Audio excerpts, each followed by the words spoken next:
when she clearly received coaching, and then her coach admitted that he gave coaching, then had several hissy fits at umpire Carlos Ramos for rightly enforcing the rules. Before accusing him of sexism. Serena then accusing the umpire of sexism. There are men out here that do a lot worse because I'm a woman. Because I'm a woman, you're going to take this away from me?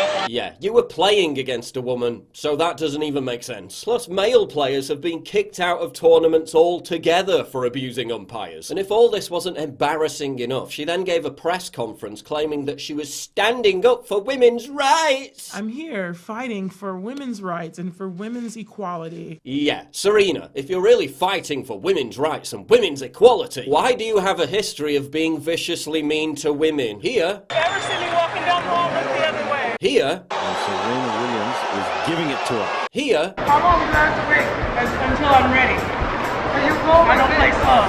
Honestly, you have a problem? Here. Point penalty, game, set, match.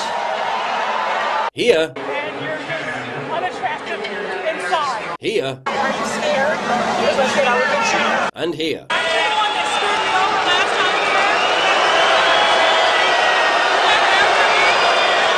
Now umpires are banding together to support Ramos against accusations of sexism, because the Women's Tennis Association immediately threw him under a bus in favour of upholding Williams' woke diatribe. There's even discussions of the umpires forming a union and boycotting Serena Williams' matches. The decisions made by Ramos had nothing to do with sexism or racism. Those aren't my words, those are the words of the umpire who gave the exact same penalty to John McEnroe for a similar outburst. Last time I checked, John McEnroe was a man. But it's no surprise that Serena immediately smothered herself in self-indulgent virtue signalling to distract from her poor performance. After all, she's a representative of Nike and celebrated their latest progressive PR stunt in a tweet last week. Because there's nothing that gives you the moral high ground more than making a giant transnational corporation, infamous for child labour and exploitation of third world workers, the poster child of your protest movement. Hashtag resistance! Now, which other Nike athlete employs glib social justice temper tantrums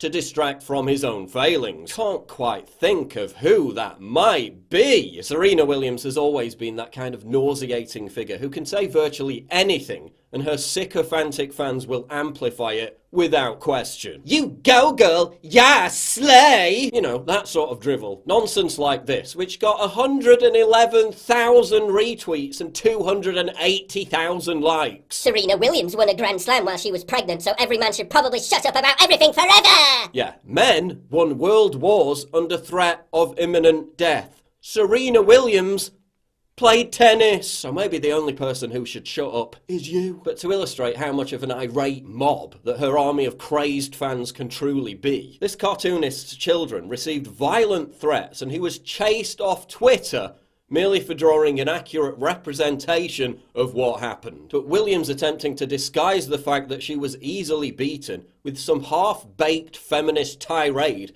is par for the course in today's society. As Theodore Dalrymple writes, querulous self-righteousness combined with a refusal to look inward or to examine one's own conduct and motives is characteristic of our age. We feel responsible for everything, in Serena's case, women's rights, except for what we do. Self-exculpation, self-justification and special pleading are nothing new in human psychology, but never have these rather unattractive human traits had so much material upon which to work. Serena attempted to infuse morality into what was just a self-indulgent hissy fit based on her frustration at losing. And self-loathing social justice warriors are no different. In their minds, their viciousness and aggressive lunacy is justified as a legitimate response to society's supposedly inherently oppressive nature. Oh my god, like so oppressive. They think they're righteous martyrs, when in reality, like Serena Williams,